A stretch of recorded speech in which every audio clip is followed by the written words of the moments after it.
Hello दोस्तों, history TGT PGT में आपका स्वागत है। दोस्तों, हम लोग देखने वाले हैं मित्र आज 1857 के विद्रोह के प्रमुख कारण, असफलता के प्रमुख कारण। 1857 की क्रांति क्यों असफल हुई है मित्र, तो आइए उसके बारे में कुछ प्रमुख तथ्य जान लेते हैं। तो विद्रोह की असफलता के कई कारण थे, जिसमें प्रमुख कारण एकता, संगठन और साधनों की न्यूनता था मित्र। विद्रोह न तो कोई सुनियोजित योजना थी, न ही कार्यक्रम, इसलिए यह सीमित, असंगठित और स्थानीय होकर रह गया। विद्रोह का स्वरूप सामंती था। एक तरफ अवध रोहेलखंड तथा उत्तरी भारत के सामंतों के विद्रोह का नेतृत्व किया, वहीं पटियाला, जिंद, ग्वालियर तथा हैदराबाद के राजाओं ने विद्रोह के दमन में सरकार की भरपूर मदद की। जहां विद्रोहियों के पास इक्का दुक्का तात्या तोपे लक्ष्मीबाई नेता थे, वहीं कंपनी के पास लॉरेंस बंधु, निकोलस आउट्रम, हैवलॉक, एडवर्ड जैसे योग्य सेनापति थे, जिन्होंने विद्रोह को कुचलने में महत्वपूर्ण भूमिका निभाई। केवल ब्रिटिश सरकार के प्रति घृणा ही एक ऐसी भावना थी जिसके कारण विद्रोही एकजुट थे, अन्यथा उनके पास न कोई राजनीतिक दृष्टि न ही भविष्य की योजना। विद्रोह के बारे में जॉन लॉरेंस ने कहा, यदि उनमें विद्रोहियों के एक योग्य नेता रहा होता तो हम सदा के लिए हार जाते। 1857 के विद्रोह की उपलब्धि के बारे में निष्कर्षतः कहा जा सकता है कि यदि किसी ऐतिहासिक घटना का महत्व उसकी तात्कालिक उपलब्धि तक सीमित नहीं रहता तो 1857 का विद्रोह एक ऐतिहासिक त्रासदी भर नहीं थी। इससे अपनी सफलता में अपने महान उद्देश्यों को पूरा किया। राष्ट्रीय मुक्ति आंदोलन का प्रेरणास्रोत बनकर 1857 के विद्रोह के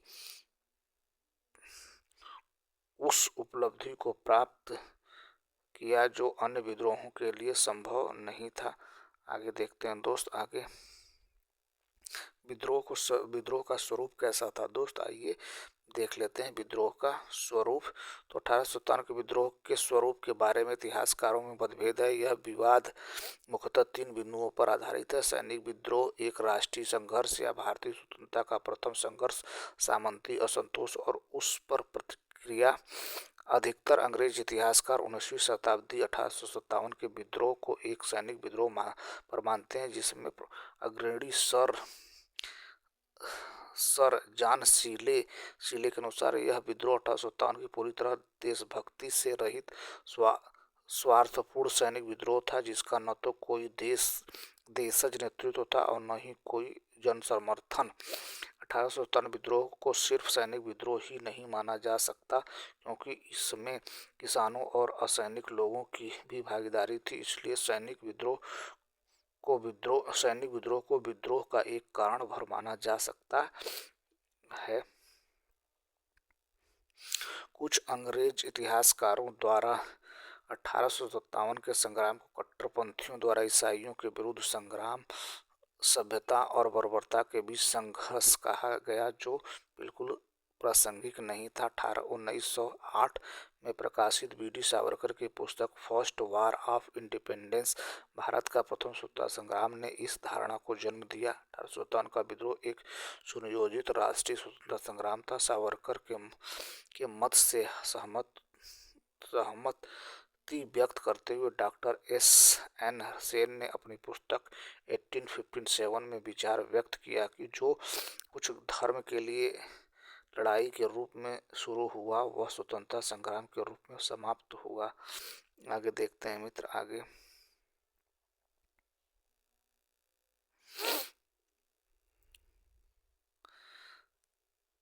सावरकर और सेन के विचारों के प्रति पूर्ण असहमति व्यक्त करते हुए डॉक्टर आर.सी. मजूमदार ने कहा कि तथा कथित प्रथम राष्ट्रीय संग्राम न तो पहला ही न ही राष्ट्रीय तथा न ही स्वतंत्रता संग्राम था। इस बात को स्वीकार करना होगा कि अंग्रेजों के विरुद्ध युद्ध किसी राष्ट्रवाद की भावना से प्रेरित नहीं था, क्योंकि 1857 में भारत राजनीतिक दृष्टि से एक राष्ट्र था ही नहीं।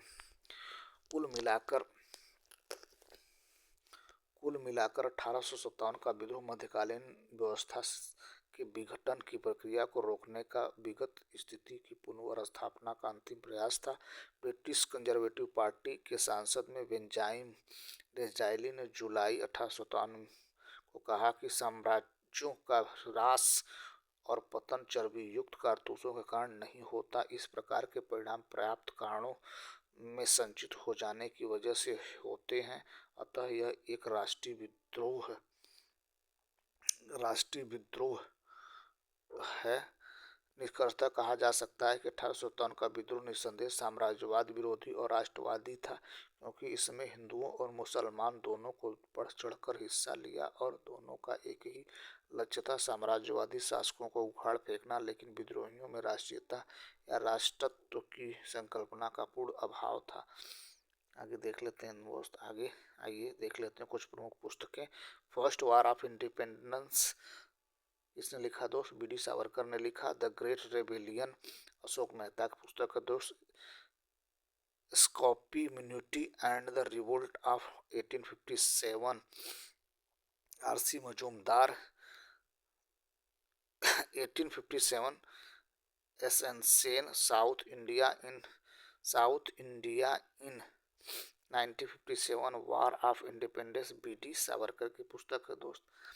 आगे देखते हैं मित्र। आगे कुछ प्रमुख विद्रोहों के बारे में जान लेते हैं दोस्त। आइए कुछ प्रमुख विद्रोहों के बारे में जान लेते हैं। 1857 के विद्रोह और इसका दमन किसने किया और विद्रोह किसने किया। तो दिल्ली में विद्रोह किसने किया, बहादुर शाह बख्त खां ने 11 मई 1857 को विद्रोह का दमन हडसन और निकोलसन ने किया।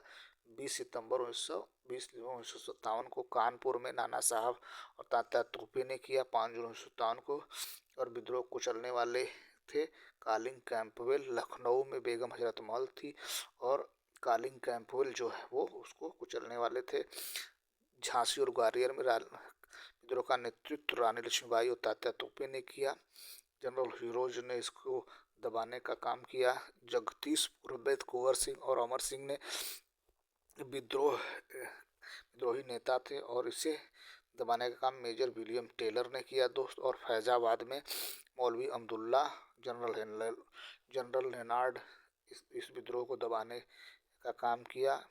इलाहाबाद में लियाकत अली थे और इसे दबाने का काम कर्नल नील ने किया।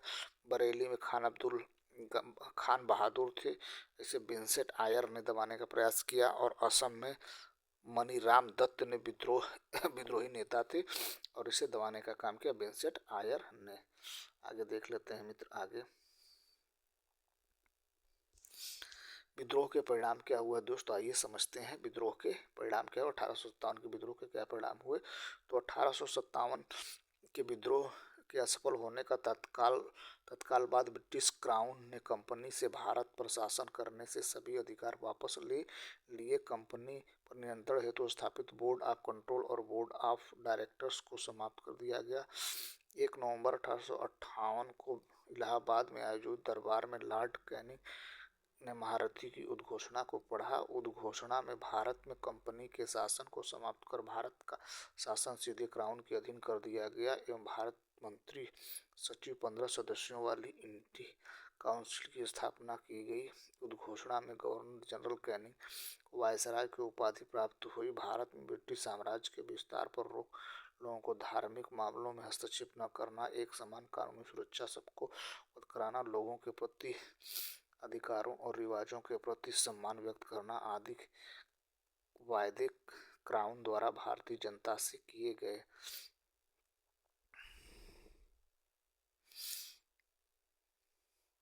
भारत में एक व्यवस्थित शासन प्रणाली स्थापित हो सके, इसके लिए भारत सरकार अधिनियम 1858 पारित हुआ, जिसके द्वारा क्विट इंडिया एक्ट के द्वारा की गई व्यवस्था समाप्त हो गई। 1858 विद्रोह के बाद ब्रिटिश सरकार द्वारा सेना के पुनर्गठन के लिए स्थापित पील कमीशन की रिपोर्ट पर सेना में भारतीय सैनिकों की तुलना में यूरोपियों का अनुपात बढ़ा दिया गया। सैनिकों की भर्ती हेतु एक रॉयल कमीशन गठित हुआ।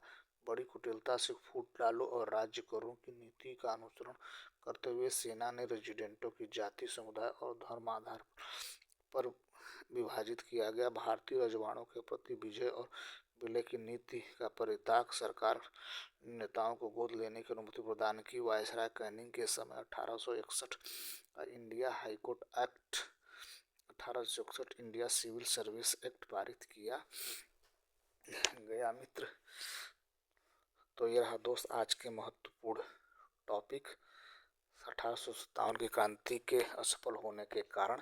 कल से हम लोग देखेंगे अन्य प्रमुख विद्रोह, जिसमें किसानों के विद्रोह और प्रमुख विद्रोहों को हम लोग देखेंगे। तो ये रहा आज का वीडियो। हमारे प्रयास के लिए हमारे चैनल को सब्सक्राइब करें, दोस्तों को शेयर करें। Thank you so much watching this video.